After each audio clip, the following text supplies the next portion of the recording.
السلام علیکم گائز، میں ہوں بشا ہارون اور آپ دیکھ رہے ہیں بشی ٹی وی۔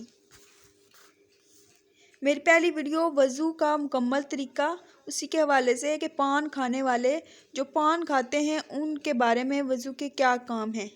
میرے آقا علیہ حضرت امام اہل سنت امام احمد رضا خان علیہ رحمۃ الرحمن فرماتے ہیں، پانوں کے کثرت سے عادی خصوصاً جب کہ دانتوں میں فضا گیپ ہو، تجربہ سے جانتے ہیں چھالیا کے باریک ریزے اور پان کے بہت چھوٹے چھوٹے ٹکڑے اس طرح منہ کے اطراف و اکناف میں جاگیر ہوتے ہیں، یعنی منہ کے کونوں اور دانتوں کے کھانچوں میں گھس جاتے ہیں کہ 3 بلکہ کبھی کبھار 10-12 کلیاں بھی ان کے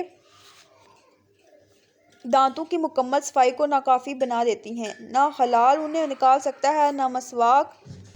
سواک کلیوں کے پانی منافذ یعنی سوراخوں میں داخل ہوتا ہے اور جنبش دینے یعنی ہلانے سے جمے ہوئے باریک زروں کو بتدریجاً چھڑا کر لاتا ہے۔ اس کی بھی کوئی تحدید حد بندی نہیں ہو سکتی اور یہ کامل یعنی مکمل صفائی بھی بہت مؤکد یعنی اس کی بہت سخت تاکید ہے۔ متعدد حدیث میں ارشاد ہوا ہے کہ جب بندہ نماز کو کھڑا ہوتا ہے تو فرشتہ اس کے منہ پر اپنا منہ رکھتا ہے، یہ جو پڑھتا ہے اس کے منہ سے نکل کر فرشتے کے منہ میں جاتا ہے۔ اس وقت اگر کھانے کی کوئی شے اس کے دانتوں میں ہوتی ہے تو ملائکہ اسی سے ایسی سخت ایذا ہوتی ہے کہ وہ شے سے نہیں ہوتی۔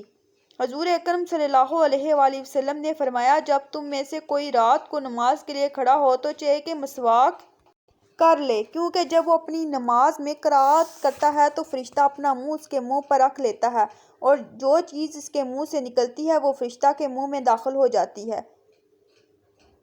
سیدنا ابو ایوب انصاری رضی اللہ تعالیٰ عنہ سے روایت ہے کہ دونوں فرشتوں پر اس سے زیادہ کوئی چیز گراں نہیں کہ وہ اپنے ساتھی کو نماز پڑھتا دیکھیں اور اس کے دانتوں میں کھانے کے ریزے پھنسے ہوئے ہوں۔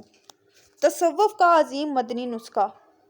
حجت الاسلام امام محمد غزالی فرماتے ہیں کہ وضو سے فراغت کے بعد جب آپ نماز کی طرف متوجہ ہوں اس وقت یہ تصور کیجئے کہ جن ظاہری اعضاء پر لوگوں کی نظر پڑی ہے وہ تو بظاہر طاہر یعنی پاک ہو چکے ہیں، مگر دل کو پاک کیے بغیر بارگاہ الہی میں مناجات کرنا حیا کے خلاف ہے، کیونکہ اللہ عز و جل دلوں کو بھی دیکھنے والا ہے۔ مزید فرماتے ہیں کہ ظاہری وضو کا لینے والے کو یہ بات یاد رکھنی چاہیے کہ دل کی طہارت یعنی صفائی توبہ کرنے اور گناہوں کو چھوڑنے اور عمدہ اخلاق اپنانے سے ہوتی ہے۔ جو شخص دل کو گناہوں کی آلودگیوں سے پاک نہیں کرتا، فقط ظاہری طہارت یعنی صفائی اور زیب و زینت پر اکتفا کرتا ہے، اس کی مثال اس شخص کی سی ہے جو بادشاہ کو مدعو کرتا ہے اور اپنے گھر بار کو باہر سے خوب چمکاتا ہے اور رنگ و روغن کرتا ہے مگر مکان کے اندرونی حصے کی صفائی پر کوئی توجہ نہیں دیتا۔ چنانچہ جب بادشاہ اس کے مکان کے اندر آ کر گندگیاں دیکھے گا تو وہ اور ناراض ہوگا یا راضی، یہ ہر ذی شعور خود سمجھ سکتا ہے۔